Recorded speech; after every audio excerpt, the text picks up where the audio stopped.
കെട്ടിച്ചയക്കുന്നത് സന്തോഷമല്ലേ? അപ്പോഴും അവള് നമ്മുടെ മോള് തന്നെയാണല്ലോ.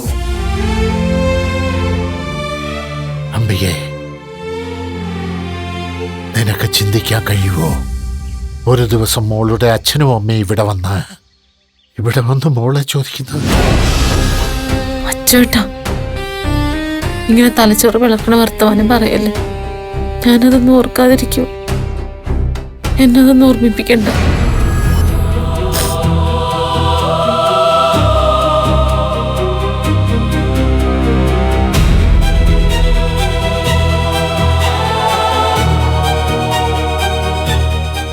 എന്താ ഓർമ്മിപ്പിക്കേണ്ടാത്തത്?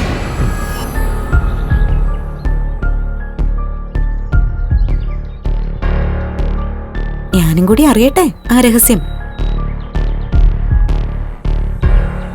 എന്ത് രഹസ്യം? ഇല്ലേ? ഇല്ല. അല്ല, ഞാൻ പറഞ്ഞോ ഉണ്ടെന്ന്. ഇല്ലെങ്കിൽ ഇല്ല, അത്ര തന്നെ. അച്ഛാ, എനിക്ക് ഒരു സീരിയസ് അസുഖമുണ്ട്. അയ്യോ, എന്തു പറ്റി? ഈയിടെയായിട്ട് എന്റെ പെർമിഷൻ ഇല്ലാതെ സ്വപ്നങ്ങൾ കടന്നു വരിക. ഇടയ്ക്കും മുറയ്ക്കൊക്കെ ആണെങ്കിൽ അഡ്ജസ്റ്റ് ചെയ്യാം. ഇതിപ്പോ എന്നും എനിക്കിട്ട് പണി തരാൻ വേണ്ടി വരിക. സ്വപ്നമാണെങ്കിലും ഒരു മര്യാദയൊക്കെ വേണ്ടേ?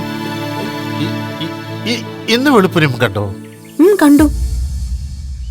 ഞാൻ പറഞ്ഞിരുന്നില്ലേ, സത്യൻ സാറിന്റെ ഭാര്യയുടെയും മകളുടെയും ഫോട്ടോ. ആ ഫോട്ടോയിലെ അമ്മയും കുഞ്ഞും. ആ അമ്മ കുഞ്ഞിന്റെ പിന്നാലെ ഓടുന്നു. കുഞ്ഞിനെ വിളിക്കുന്നത് ആമി.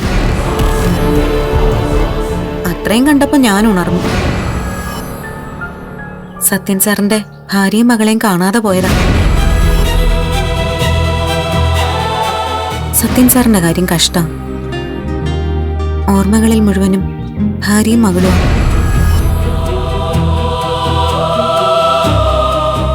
ആ അച്ഛാ, എനിക്കൊരു സ്ഥലം വരെ പോവാനുണ്ട്. ഞാൻ പോയിട്ട് വരാം. ആ മോളെ, നിന്നെ. എന്താ അച്ഛാ? ഈ മാലയെ മോളൊന്ന് ഊരിയേ. എന്തിന്? ഒന്നുമില്ല. ഈ മോഡലെ എന്റെ ഒരു കൂട്ടുകാരനെ കാണണമെന്ന്. ഇതുപോലെ ഒരെണ്ണം അവന്റെ മോൾക്ക് പണിയാനാ. അതേത് കൂട്ടുകാരൻ? ആ കൂട്ടുകാരനെ മോൾക്ക് അറിയില്ല.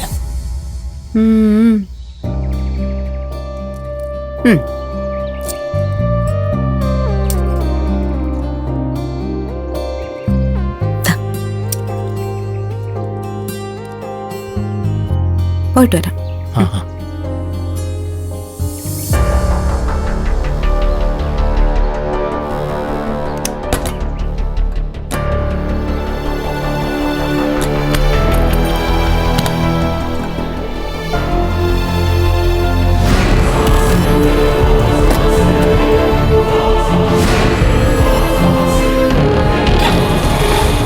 ഈ മാല ആരെങ്കിലും കണ്ടാൽ എന്റെ മോളെ എനിക്ക് നഷ്ടമാകും.